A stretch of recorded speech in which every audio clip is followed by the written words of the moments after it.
सैफ अली खान और असर हाज़िर की मकबूल तरीन अदाकारा करीना कपूर दोनों ने सादगी से शादी रजिस्टर की, लेकिन मीडिया में इस शादी में लंबे अरसे से बेहद दिलचस्पी थी। ये अलग बात है कि करीना और सैफ अली खान ने मीडिया को इस शादी में नहीं बुलाया और इसलिए ज़राए इब्लाग को इनकी शादी की इक्का-दुक्का तस्वीर ही मिल पाई। बॉलीवुड की कोई भी शादी हो, मीडिया को इसमें बेहद दिलचस्पी हुआ करती है। कुछ बरसों पहले सुपरस्टार अमिताभ बच्चन के बेटे अभिषेक बच्चन और ऐश्वर्या राय की शादी बड़ी धूमधाम से हुई थी और टीवी चैनल्स ने इस शादी को तकरीबन बराह रास्त नशर किया था। ये शादी बेहद धूमधाम से हुई, जिसमें फिल्मी दुनिया से मुंसलिक शख्सियात के अलावा मुल्क के बड़े सनतकारों और सियासतदानों ने भी शिरकत की। लेकिन क्या बॉलीवुड के सितारों की सभी शादियों में ऐसा माहौल रहा है, या बदलते वक्त के साथ मीडिया में इन शादियों की कवरेज में फ़र्क आ गया है? हिंदी सिनेमा के शोमैन कहे जाने वाले अदाकार और हदायतकार राज कपूर की बेटी रत्तू कपूर और सनतकार राजन नंदा की शादी भी किसी भी फिल्मी ख़ानदान में होने वाली अब तक की सबसे धूमधाम से होने वाली शादी मानी जाती है। इसकी बराबरी अभी तक कोई नहीं कर पाया है। ये शादी सन 1977 में हुई और उस वक्त राज कपूर की फिल्म मेरा नाम जोकर की शूटिंग आखिरी मरहले में चल रही थी। इस शादी का जश्न 7 रोज़ तक जारी रहा। राज कपूर जिस तरह से अपनी फिल्मों की मनसूबाबंदी करते, वैसे ही प्लानिंग उन्होंने उस शादी के लिए की थी।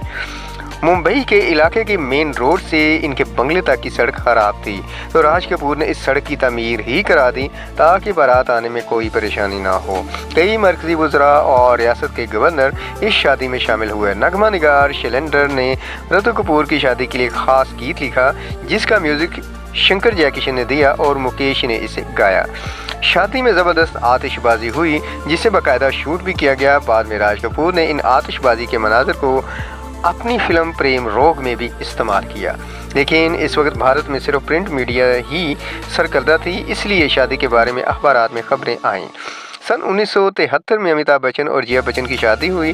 सुपरस्टार अमिताभ बच्चन ने बेहद सादगी से शादी हुई। इसी बरस राजेश खन्ना और डिम्पल कपाडिया की भी शादी हुई, लेकिन ये शादी बेहद धूमधाम से हुई थी और इसमें फिल्म इंडस्ट्री से मुंसलिक तकरीबन सभी बड़ी शख्सियात ने शिरकत की। अमिताभ बच्चन की शादी में उनके करीबी दोस्त शरीक हुए, जिनमें गांधी खानदान के राजीव गांधी और संजय गांधी भी शामिल थे।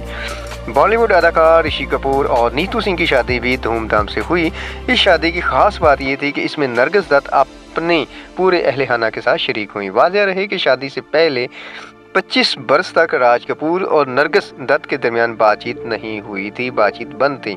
लेकिन ऋषि कपूर की शादी का दावतनामा लेकर राज कपूर नरगिस के घर गए और वो इनकी दावत पर शादी में पहुंच गईं। ये सारी शादियां अपनी अपनी वजूहात से अहम थी और मीडिया की इनमें बेहद दिलचस्पी थी, लेकिन टीवी चैनल्स की गैर मौजूदगी की वजह से उस दौर में इन शादियों को वो कवरेज नहीं मिली जो आजकल बॉलीवुड की एक आम शादी को मिलती है। अगर अमिताभ, राजेश खन्ना जैसे बड़े सुपरस्टार्स की आज के दौर में शादी हो तो कई दिन तक न्यूज़ चैनल की शायद सुर्खी चलती रहेगी। ऐसे ही हेमा मालिनी की बेटी ईशा देओल की शादी हुई और इस शादी में मीडिया को बुलाया गया था और शादी की तस्वीर, वीडियोस और हर रस्म के बारे में तफसीलात नशर की गईं।